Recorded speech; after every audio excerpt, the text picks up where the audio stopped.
Guru saya Pak, nih saya tidak mengarang-arang, saya mengatakan ini karena ini yang diajarkan oleh guru kami di Al-Azhar.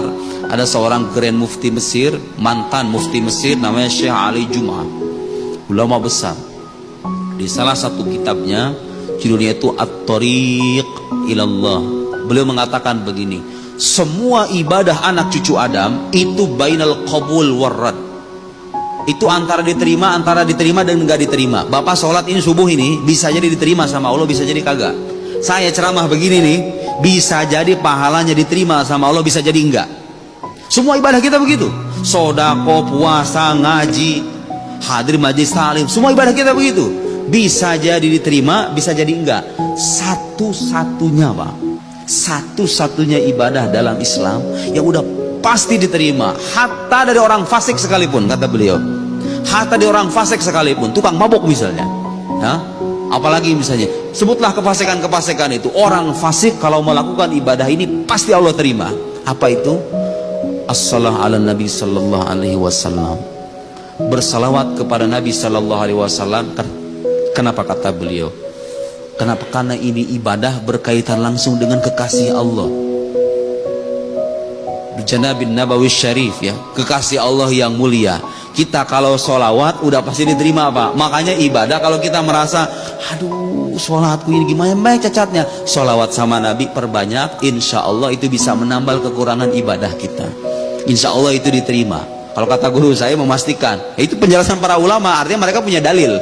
Terlepas kita tahu atau tidak mana ayatnya, mereka meneliti dari Al-Quran dan Sunnah. Kata mereka, ibadah yang sudah pasti akan diterima dari orang Muslim, sekalipun dia fasik, itulah salawat kepada Nabi Sallallahu Alaihi Wasallam. Makanya kita yang merasa ibadahnya kurang, anak-anak muda yang merasa tatoan, yang merasa hidupnya dulu gelap, suka mabok dan lain-lain, Anda punya hak yang sama mencintai Nabi Muhammad Sallallahu Alaihi Wasallam. Kalau Anda bersolawat, salawat Anda akan diterima, terlepas Anda kotor atau bersih.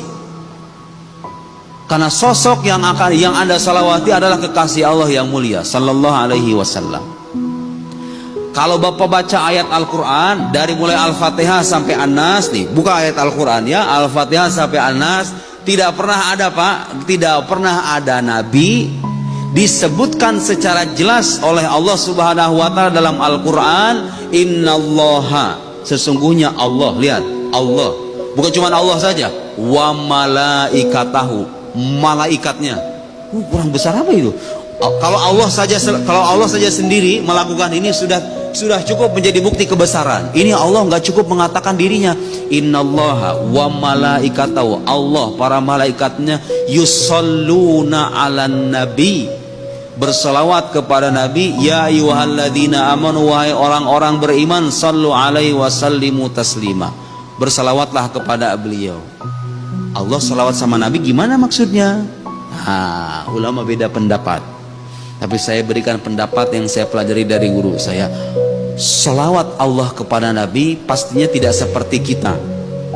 Kita akan baca salawat Allahumma sholli ala sayyidina Muhammad dengan ucapan Allah bersalawat, artinya Allah menjadikan Nabi atau mencurahkan kepada Nabi rahmat khusus, sehingga dengan curahan rahmat khusus itu Nabi menjadi rahmat bagi seluruh alam.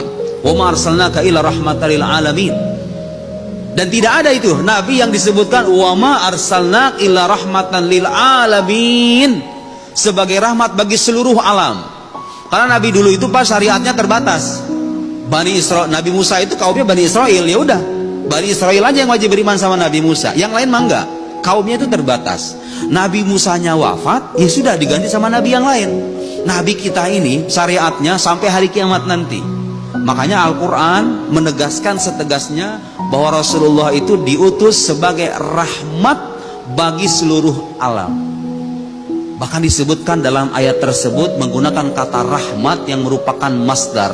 Karena kata para ulama, hadza ablagh, itu maknanya lebih dalam. Seolah-olah Allah itu bukan cuma pengen bilang Nabi Muhammad adalah rahmat, tapi Nabi Muhammad itu adalah rahmat itu sendiri. Jadi bukan beliau mencerminkan rahmat, tapi Nabi Muhammad itu rahmat Allah yang sesungguhnya, yang datang untuk umat manusia semuanya, muslim ataupun non muslim. Tidak ada Nabi yang dipuji semacam itu. Tidak ada Nabi yang dipuji oleh Allah sehingga Allah menegaskan dia malaikatnya bersalawat kepada Nabi, artinya mencurahkan rahmat dengan pencurahan rahmat yang khusus yang menjadikannya makhluk paling mulia sejagat raya sebagai rahmat bagi seluruh alam semesta, sudah Nabi kita Muhammad sallallahu alaihi wasallam.